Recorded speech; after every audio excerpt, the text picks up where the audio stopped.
Bienvenue sur Only Up to You, un podcast de développement personnel, professionnel et spirituel, où toutes les semaines nous abordons des sujets de la vraie vie, avec à la clé des conseils, des exemples, des outils. Tout ça avec beaucoup de franchise et une pointe d'humour. Je m'appelle Jennifer Pitchy, je suis psychologue, maître praticienne en hypnose ericksonienne et coach de vie certifié.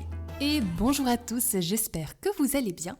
Alors, pour cette semaine, on va parler de la maturité émotionnelle. Et j'avais vraiment envie de commencer à aborder cet aspect-là du travail sur soi qui est fondamental. Et c'est vraiment celui de grandir au niveau de son rapport avec ses émotions. Les émotions, comme on l'a déjà vu et revu, découlent principalement de notre perception et interprétation des situations. C'est littéralement ce que je me dis à propos de ce que je vois et que je perçois qui fait que instinctivement, automatiquement, inconsciemment, très rapidement, je qualifie cette expérience, cette chose, cette personne, cette interaction d'être bonne ou mauvaise. Et d'ailleurs, ça se fait si rapidement que parfois, on peut avoir l'impression que ce n'est juste pas contrôlable, que ça arrive comme ça et qu'on n'y peut rien.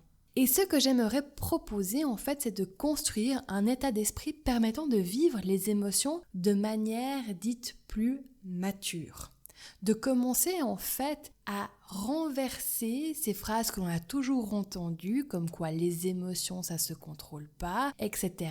et de commencer à s'approprier en fait son vécu émotionnel. Si on reprend un petit peu les phrases que l'on a pu entendre dans notre vie, dans notre enfance, on a pu entendre, en tout cas moi j'ai pu entendre des phrases du style « Ah, mais tu as vu, c'est parce que l'autre il t'a fait ça que tu te sens comme ça ». Et en fait, ça fait un peu partie de notre éducation où parfois on accuse ou on identifie les choses externes comme étant les raisons pour notre vécu émotionnel. Alors qu'en fait, c'est notre interprétation à propos de cela, nos pensées qui se font justement de manière instinctive, automatique et rapide qui génèrent en nous ces émotions. Mais on n'a pas accès à ça, parce que pour avoir accès à ça, il faut commencer à faire un travail délibéré et intentionnel d'aller faire justement émerger ces différentes choses.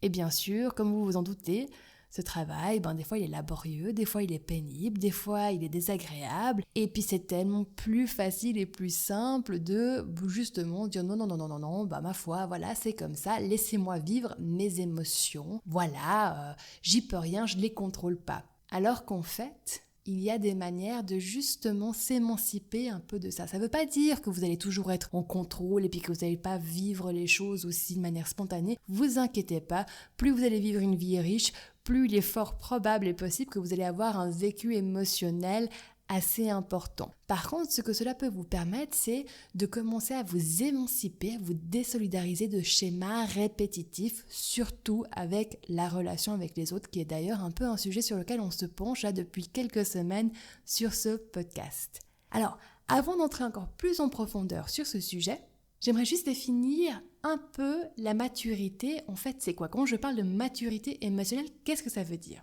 Et de manière très générale et générique, en fait, la maturité, c'est littéralement quelque chose qui devient mature, qui est mûr. Sous-entendu, qui n'a plus besoin de soutien physique, mental, émotionnel d'un parent, d'un enseignant ou bien d'une branche, dans le cas d'un fruit qui mûrit. Ce qui sous-entend et ce qui veut dire que la maturité émotionnelle, c'est la capacité de pouvoir répondre à ses besoins émotionnels, soit même de justement ne plus avoir besoin de ce soutien parental, éducateur, amical, etc. pour répondre à nos propres besoins, et dans ce cas précis, nos besoins émotionnels, et de ne justement pas déléguer à autrui cette responsabilité-là. Typiquement, des phrases que je peux entendre qui entrent dans la catégorie d'immaturité émotionnelle, c'est lorsque l'on aimerait ou qu'on se dit que l'autre, il ou elle, devrait agir de cette manière-là pour me rendre heureux. C'est à cause d'elle ou de lui que je suis malheureux ou malheureuse.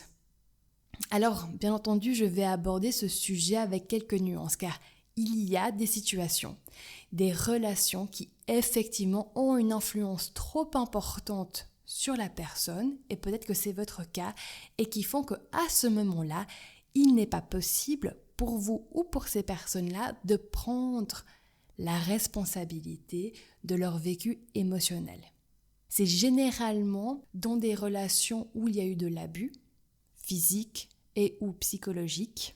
Et dépendamment de l'histoire de la personne, il est possible qu'elle n'ait jamais appris à prendre soin d'elle sur un plan émotionnel. D'ailleurs, cet aspect-là, je peux le retrouver même chez des personnes qui n'ont pas un vécu traumatique d'abus. Cet aspect-là de prendre soin de soi au niveau émotionnel, beaucoup de personnes ne l'ont pas appris. Parce que qui dit capacité à pouvoir se responsabiliser et prendre soin de son vécu émotionnel sous-entend un apprentissage de ça. Pour être capable pour avoir les compétences il faut l'apprendre en premier. Et comme vous le savez déjà, on vit encore malheureusement, mais je suis contente parce que je vois que ça commence à tourner et à changer, dans des sociétés socioculturelles où l'émotivité d'une personne, le vécu émotionnel d'une personne est très très souvent mis de côté, où on lui suggère surtout de juste pas avoir des débordements d'émotions trop importantes et de toujours privilégier le sois heureux, sois content tout le temps, regarde toujours les choses de manière positive, ne te mets pas en colère, ça sert à rien, mais faut pas pleurer, mais faut pas avoir peur, etc., etc.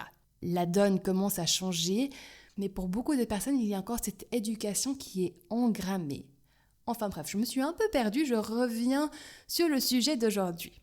Si vous, ou peut-être une personne à qui vous pensez, est dans un état psychologique ou physique où elle ne peut pas prendre soin d'elle-même d'un point de vue émotionnel, déjà ça arrive et je vous envoie tout mon soutien et j'espère que vous arrivez à soit vous encourager vous-même ou soit encourager la personne à se donner le temps pour aller guérir, se requinquer, commencer à construire de nouvelles ressources et puis une fois que vous ou cette personne-là est stabilisée, commencez à faire le travail de prendre sa responsabilité et de mûrir émotionnellement. Mais il ne faut pas mélanger les choses, d'accord ? Parfois, une blessure est si importante que c'est trop facile de juste aller dire à la personne « Oui, mais tu sais, tu es responsable de ton propre bonheur. Hein.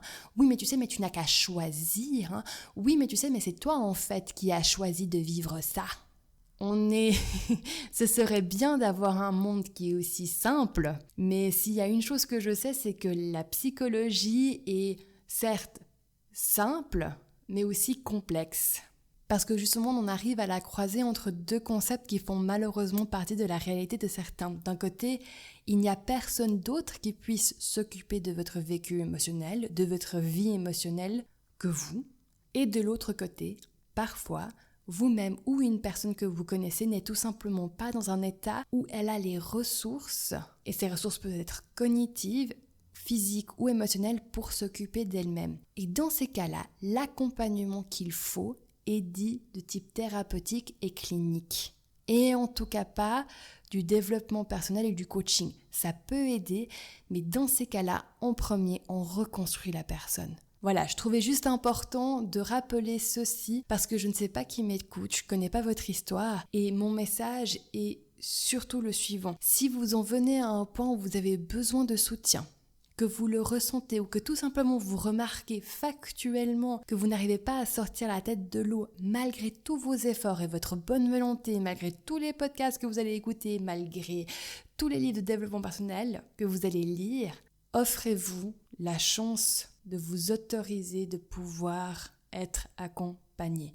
Car même s'il n'y a que vous qui puissiez faire les changements nécessaires et mettre en place les actions, vous n'êtes pas obligé de le faire seul. Et reconnaître le fait que l'on a besoin d'aide sur un point, de soutien, c'est déjà un premier grand signe de maturité pour le coup.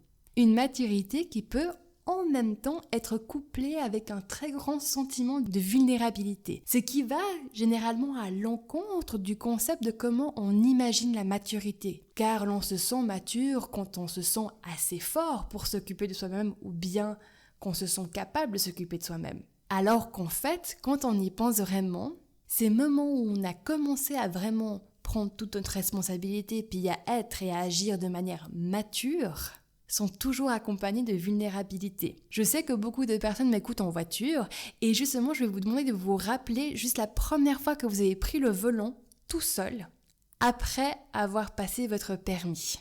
Moi, je sais que je m'en rappelle et sans déconner, vous savez comment je me suis gérée et auto-coachée à ce moment-là. J'ai écouté des Disney en chanson.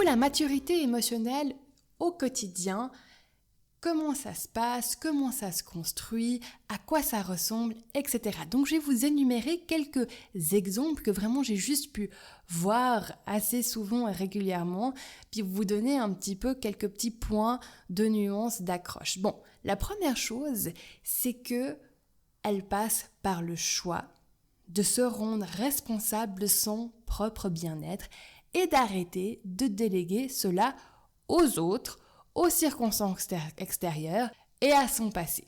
Bien entendu, comme je l'ai déjà dit et je vais le répéter à nouveau, ce choix ne peut se faire que si vous en êtes capable et ont des bonnes prédispositions psychologiques. Comme j'ai déjà dit, qui dit capacité doit comprendre que c'est un apprentissage en premier. On apprend à prendre soin de soi. Vous savez ça déjà à propos de votre physique.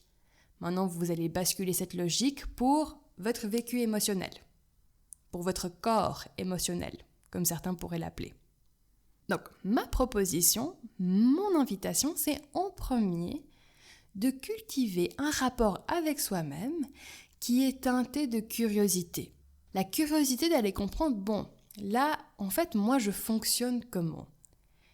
Et qu'est-ce que je me dis réellement dans ces situations où j'ai envie instinctivement d'accuser, de blâmer tout ce qui est en dehors de moi pour comment je me sens ? Qu'est-ce qui se joue là ? Ça, c'est ma première invitation. Ensuite, c'est de faire le choix, et à un moment donné, il faut quand même faire ce choix, de dire, ok, maintenant, j'arrête de systématiquement, même si ça se passe automatiquement et instinctivement, blâmer le reste, tout le monde, les choses qui se passent pour comment je me sens. Et quand je m'aperçois que je le fais, parce que c'est là où ça va être drôle, c'est que parfois ça va juste se passer instantanément, et bien à ce moment-là, je reprends la responsabilité de dire ok. Là, moi j'ai vraiment envie d'accuser mon mari, ma femme, mes enfants, du fait qu'ils me font péter un plomb, et je pourrais, et c'est vraiment facile de le faire, mais je vais commencer à reprendre un petit peu les rênes de mon vécu émotionnel, de ma vie émotionnelle, et me réapproprier tout cela. Alors typiquement, il y a plusieurs phrases que l'on se dit un petit peu automatiquement, qui sont banalisées et qui viennent directement pointer cette immaturité émotionnelle. Et la première, c'est « oui, mais il ou elle devrait savoir ». Il ou elle devrait savoir qu'il ne faut pas faire ça, ou que je préfère ça, ou que je pense ceci. Si vous vous attendez à ce que l'autre sache ce que vous pensez, mais que vous n'avez pas communiqué clairement vos attentes et ce que vous pensez réellement, c'est de l'immaturité parce qu'on n'est pas dans votre tête. Et ce qui est logique et qui a du bon sens pour vous, peut aussi être logique et avoir du bon sens pour l'autre, mais parfois on peut juste se retrouver dans un cas de figure où ce qui est important pour vous ne l'est pas pour l'autre.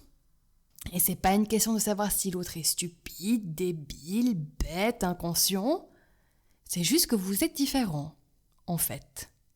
Et donc, si vous n'avez jamais pris le temps d'asseoir cette personne et de communiquer avec elle de manière claire et délibérée sur vos attentes, ce que vous aimez, etc., et que votre phrase à vous, après vous être frustré, énervé, déçu, etc., c'est « ouais, mais il devrait quand même le savoir, purée, c'est pas si difficile que ça à comprendre », donnez au moins la chance à l'autre. Ok ? Première phrase. Deuxième phrase, je l'ai un peu dit dans l'intro, c'est « ouais, c'est à cause de lui ou elle que je suis comme ça ». Alors, j'y mets de nouveau une nuance dans le cas de relations abusives physiquement ou et psychologiquement. Et si manifestement il y a encore une fragilité, que ce soit au niveau psychologique ou physique, effectivement, on peut dire, bon, cette personne-là est dans cet état-là parce que l'autre a eu un tel traitement et de telles actions que ça a cassé la personne. ou bien dans le cas d'abus qui se sont passés dès l'enfance, cette personne n'a jamais pu ou eu la chance de se construire émotionnellement, d'avoir une base, une fondation digne de ce nom. Maintenant, ce que je remarque plutôt dans le quotidien, c'est que quand il y a la déception, des émotions dites entre guillemets négatives et désagréables, il y a aussi très souvent une bonne dose de fierté et d'orgueil qui se met en position de victime et qui veut que les autres règlent les problèmes à leur place. Quand on dit « oui, mais c'est à cause de mon ex, si maintenant j'en suis ici. Oui, mais c'est à cause de mon patron qui m'a viré. Oui, mais c'est à cause de nanana. Oui, mais c'est à cause du contexte. Oui, mais c'est à cause de la société. Oui, mais c'est à cause de ça. » En fait, vous êtes en totale immaturité. Et désolé si c'est un peu rude, mais parfois ce sont les choses qu'on a le moins envie d'entendre, qu'on a le plus besoin d'entendre. Troisième phrase, on va voir si vous écoutez jusque-là. Si seulement il ou elle faisait ça, je me sentirais beaucoup mieux. Alors à nouveau, on peut imaginer des situations où effectivement la position de l'autre apporte pas mal pardonnez-moi l'expression, je pense notamment à des situations de séparation et de divorce avec des pensions et des gardes d'enfants. Quand un autre parent a vraiment envie d'enquiquiner et d'embêter, eh bien effectivement, à ce moment-là, ça serait limite cruel et ignorant de la part de qui que ce soit de dire « oui mais bon, vas-y, hein ». Soit émotionnellement mature quand il s'agit de ses enfants. Voilà, à un moment donné, il faut quand même mettre quelques nuances, même si théoriquement, dans l'idéal, il faudrait pouvoir basculer dans une position de maturité émotionnelle. Cette phrase, elle est aussi utilisée dans un contexte où l'on veut que l'autre, et généralement c'est dans les relations amoureuses ou dans les relations intimes très très fortes, où on veut que l'autre se comporte d'une certaine manière pour nous satisfaire. Et du coup, on entre dans une sorte de schéma où puisqu'on n'arrive pas à se satisfaire soi-même et à être bien dans nos baskets par notre propre moyen, on essaie de contrôler les actions, les réactions de l'autre. Parce qu'on se dit que si lui, il agit d'une manière qui, moi, ne me frustre pas, eh bien à ce moment-là, moi, je vais me sentir bien. Mais ça, sur le long terme, mes amis, c'est une excellente recette pour créer d'énormes tensions. Car A, vous ne contrôlez pas les autres, c'est pas le but. Et B, personne n'aime avoir quelqu'un qui lui dit comment faire les choses. Du coup, comment on fait ? Eh bien, déjà avec ce podcast, on a déjà vu pas mal d'outils. Donc je ne sais pas si c'est le premier épisode que vous écoutez ou si vous avez tout écouté en film, mais pour un peu les revoir, je vais un peu les énumérer, les répéter. Donc, le premier, c'est d'être au clair avec ce que vous voulez, vous. De prendre le temps de vous mettre au clair avec, ok, moi là, dans ma vie, j'ai envie de quoi et j'ai besoin de quoi pour être épanoui. Et non, les autres n'ont rien à voir dans cet épanouissement personnel. Si vous-même, vous n'arrivez pas à trouver le moyen de vous rendre heureux ou heureuse, comment diable est-ce que les autres doivent s'y prendre ? Ensuite, une fois que vous êtes au clair, l'autre chose c'est de commencer à mettre des limites avec vous-même et avec les autres et aussi à vous respecter en disant non. D'avoir assez d'amour propre pour vous accepter là, qui vous êtes avec vos opinions, vos vérités à vous, et de vous respecter en premier et arrêter de vous censurer pour faire plaisir aux autres et vous conformer à leurs attentes. Parce que c'est là déjà où on commence à se rendre malheureux. C'est quand on commence à dire « oui, d'accord, ok », parce qu'on aime bien la personne et du coup pour maintenir cette sensation de bien-être subjectif où on a une relation qui est sympa, qui est agréable, on commence à se manquer de respect et on va privilégier une relation amicale, superficielle, aux dépens de la relation que l'on a avec soi-même.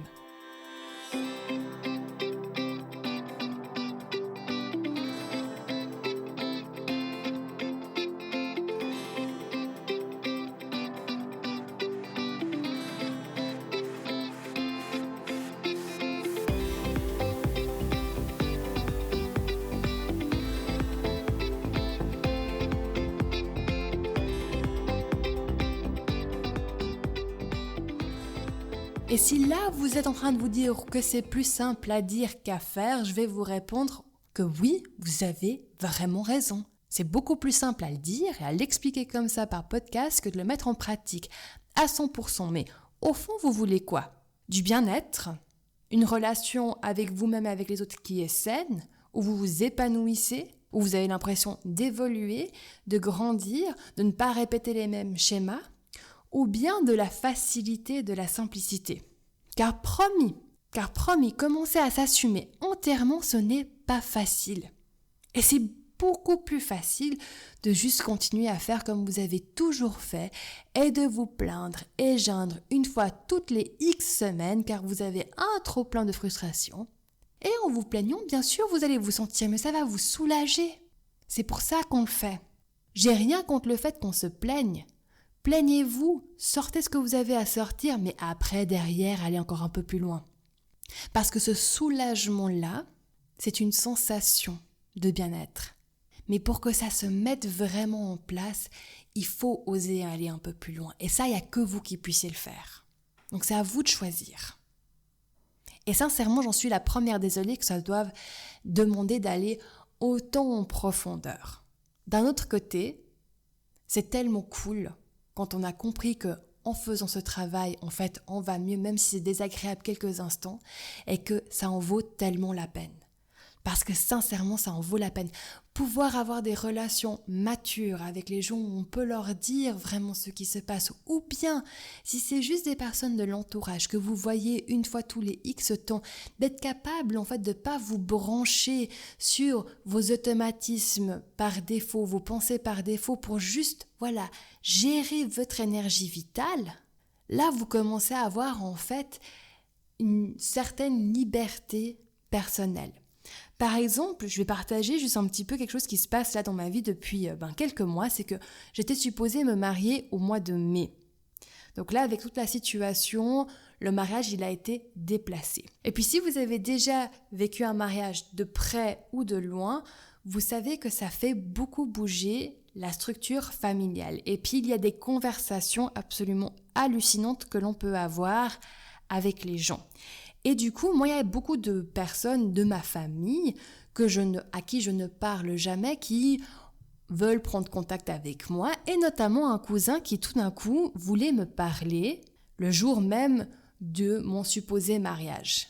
Alors ça fait depuis 3 ans que je lui ai pas parlé en direct. Et en fait, je savais déjà qu'il voulait sûrement me parler pour me dire qu'en fait, il pourrait pas venir là parce que étant donné la situation qui se passe, il a perdu son emploi et du coup, il pourrait juste pas se permettre de faire le voyage avec sa petite famille parce qu'en ce moment, ils doivent penser aux sous. Le jour même où symboliquement je devais me marier, c'est clair que je n'avais pas envie d'avoir en fait ce genre d'appel, ce genre de nouvelles. Donc, j'ai bloqué l'appel. 2 jours plus tard, mon cousin, à qui je n'ai pas parlé depuis 3 ans, m'envoie un message un peu piquant, me disant « J'ai essayé de t'appeler, t'as pas répondu. Ça veut dire quoi ? Est-ce que les millennials, maintenant, ne croient plus dans le fait de répondre au téléphone et d'avoir des conversations par téléphone ?» Bon, manifestement, il avait envie de me piquer, donc j'ai désamorcé le truc en mettant directement, en recadrant tout simplement les choses et en disant « Écoute, ce week-end, c'était difficile émotionnellement, comme je pense que tu peux sans problème te l'imaginer, ça n'a rien à voir avec le fait d'être né à la fin des années 80 ou 80. Mais merci d'avoir essayé de m'appeler, je t'appelle demain parce que ce soir je travaille jusqu'à 22h. À demain !» Le lendemain, on s'est au téléphone, et puis très civilement, il me dit « écoute, je suis vraiment désolée, mais je pense pas que je vais pouvoir venir avec ma famille parce que, étant donné ma situation, il faut que je réfléchisse aussi différemment, je suis désolée. » Pas de problème, merci de m'avoir dit ça de vive voix, on raccroche. Puis quelques heures plus tard, j'ai ma mère au téléphone, et je lui raconte juste un peu ça. Et ma mère, elle commence à partir dans un... Ouais, mais c'est vraiment irrespectueux ce qu'il a fait, et tac. Elle essaye de me remonter. Et à ce moment-là, j'avais le choix en fait. Soit je m'embarque dans cette brèche où effectivement, je peux commencer à critiquer et à me plaindre. et à commencer à accuser et à dire tiens, en fait c'est n'importe quoi, tu ne devrais pas te comporter comme ça, etc. Blablabla. La brèche, elle est là. Et je veux dire, moi si je me lance dans cette brèche, je peux devenir très créative. Mais le truc c'est que premièrement, je ne pense pas que son intention a été de me faire du mal. Je pense que son intention c'était juste de me montrer qu'il me respectait assez pour me l'annoncer de vive voix. Certes, son timing était à discuter. Voilà. Deuxièmement, je me suis mise à sa place 2 secondes. Je me suis dit, bon, ok, ça ne va pas être vraiment facile pour lui non plus. Et du coup, j'ai meilleur temps de juste lâcher. Et j'étais en train d'expliquer ça à ma mère. Puis ma mère, elle me sort, mais vraiment, Jen, des fois, t'es vraiment trop gentille. Et ce que je lui ai répondu, c'est non, je suis pas gentille. Je suis juste égoïste. Parce que là, en fait, j'ai pas assez d'énergie pour m'énerver contre une personne qui finalement, oui, fait partie de ma famille, mais qui n'est pas plus proche de ça. Je lui ai pas parlé de vive voix depuis 3 ans. Et là, moi, je choisis de mettre mon énergie, mon intention sur des choses qui sont plus importantes. Et lui, il n'est pas assez important, en fait, dans ma vie. Et c'est ultra rude ce que je suis en train de dire, et j'en ai conscience, et vous inquiétez pas, le cousin, il parle anglais, donc il n'y a aucun moyen qu'il va entendre ce podcast. Mais c'est juste pour, si vous voulez, mettre en évidence le choix de à qui et à quoi est-ce que je donne mon intention. Qu'est-ce qui est réellement important pour moi, et être au clair avec ça. Et ça n'a rien à voir avec le fait de est-ce que je pense que je suis meilleure que mon cousin. C'est juste que dans nos relations et dans la place qu'il a concrètement dans ma vie, il n'est pas assez important dans ma vie pour justifier que je me mette dans tous mes états. Et surtout que moi je me mettrais dans tous mes états si c'est au bout de 3 fois que je dis à une personne ou que j'ai mis une limite avec une personne et qu'elle ne comprend pas et qu'elle ne respecte pas. Et ça c'est la fameuse règle de 3 qui est un autre outil que je vous ai présenté dans le cadre de ce podcast. Finalement, je vais finir sur juste une nuance, une phrase qui, moi, m'a beaucoup aidée. Et je remercie d'ailleurs Xavier parce que c'est lui qui m'a appris, en fait, qui m'avait repris une fois juste sur cette phrase. Et j'étais là, elle est pas mal. C'est quand on va parler d'une autre personne, des actions d'une autre personne. Parce qu'on est d'accord, il y a parfois quelqu'un qui fait quelque chose et puis ça peut énerver. Et puis on va vouloir juste en parler et débriefer avec quelqu'un. Et j'étais en train de débriefer avec lui et j'ai dit une phrase du style « Ouais, mais tu sais pas ce que l'autre, il m'a fait. » Et puis il m'a dit « Attends, 2 secondes. Juste redis la phrase. Tu ne sais pas ce qu'il a fait et comment je me suis sentie. » Et c'était un repositionnement tellement fin mais tellement puissant parce que effectivement, si on reprend le modèle biocognitif, la triade cognitive, c'est ce que je me dis à propos de cette situation qui génère en moi une émotion. Les autres vous font rarement des choses de manière intentionnelle. Ils réagissent, ils ont leurs actions, leur vécu émotionnel. Et c'est ce que vous vous dites à propos de ça, de cette action qui génère en vous cette émotion. Et prendre tout simplement l'habitude de mentalement distinguer « Ok, il a fait ça et moi je me suis sentie comme ça parce que j'ai interprété cette attitude, ce geste, cette parole de cette manière », c'est déjà un excellent pas en avant.